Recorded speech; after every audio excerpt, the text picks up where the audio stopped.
right, update 3 on the Ranger build. Sam, we'll go ahead and walk through what we did this weekend. Yeah, for sure. So we got a couple things done this weekend, which were good. We got the driver's side header done finally. We got the pieces we were waiting on. Kind of talked about that last week, and that was a bear. We were super convinced that the passenger side was going to be easier to do than the driver's side. Then we thought we were wrong, and the passenger side was easy, but actually the driver's side was awful. So it's done. Same style as the other side, you know. It's just a little more equal length on this side. Yeah, for sure. It's tight in there. You can't even really see it. Give me your flashlight.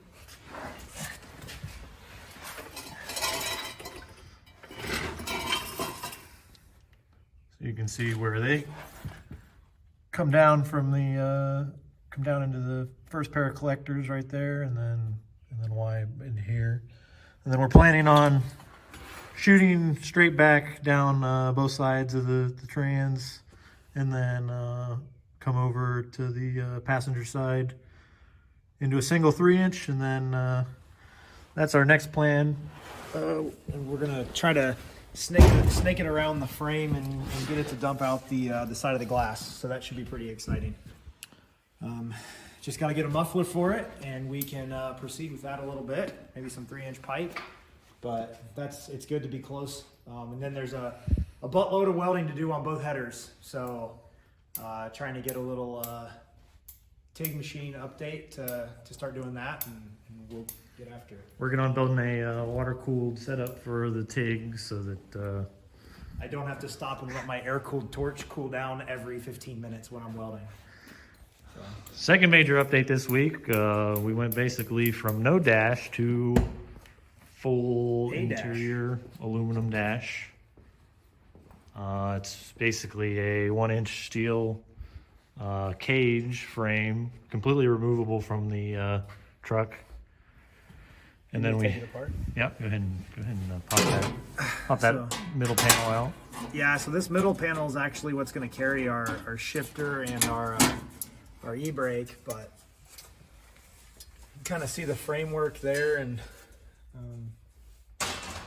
it all turned out pretty good. We only had a couple little fabrication issues we have to correct still, but overall pretty pleased.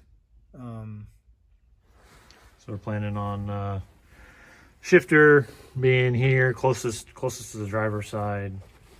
So right down there on the floorboard. Yeah, so this will be the shifter. It'll snake down in here, sit down in there flush when we finish the bracketry for it, but something like that, and sit there, and then right next to it will be a hydraulic e-brake, so that'll be pretty fun, hopefully. Not sure what else. There should probably have some switches down here. Cup holders. It's a Prerunner. You gotta have some cup holders. Yeah, and the last version of the center console didn't have any cup holders. All it had was the little plastic things that come from Ford, which obviously won't hold anything when you're moving. We got the tablet over there. We've upgraded from Natty Light to a Samsung tablet. So kind of looking at the gauge layout with reference to the steering wheel, and kind of where to set our back dash piece, and it's coming together. I think this is a fairly major milestone for this project. I would agree. So yeah, out of this whole thing, we can pull all the panels off, pop the whole cage out, and that way we can work on everything. Take the HVAC plenum out. And again, the idea of making it modular to be able to work on it. We know we're going to have to work on stuff at some point, so any of these panels can come off individually. Nothing's tied together. How long do you think it takes us to pull this dash out as it sits right now? It's probably 5 minutes. 5 minutes, yep. 6 minutes.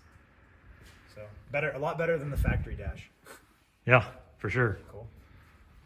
We also got a trans cooler.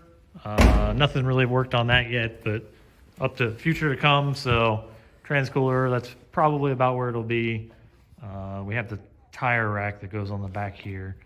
So we'll have to mock that up and see how much clearance we have as far as that. What are our plans for next weekend? So I think next weekend it'll be any touch-ups we have to do on the dash. We'll definitely want to get the shifter mounted, get the hydraulic e-brake mounted. Depending on how I'm feeling, we may pursue the exhaust a little farther if we get the muffler for it. And we are dangerous close to needing to do clearance checks and cycle suspension. So Yep. it's before we pull the motor back out to finish the firewall fab and the front frame fab, we need to take the shocks all off of it and the bumps out. And we need to start cycling the suspension all the way. We need to measure for a drive shaft. Yep. I think we're close. We're getting close. Hopefully this coronavirus delays aren't going to affect us. Yeah, I'm hoping the only thing the coronavirus delays affect us are giving me more time to work on the truck. Well, that's true. You don't have to go to work. But if we can't get our parts because everybody closes down, that's going to be an issue. This is true. Then that'll be my complaint at that point. All right. All right. So stay tuned until the next episode.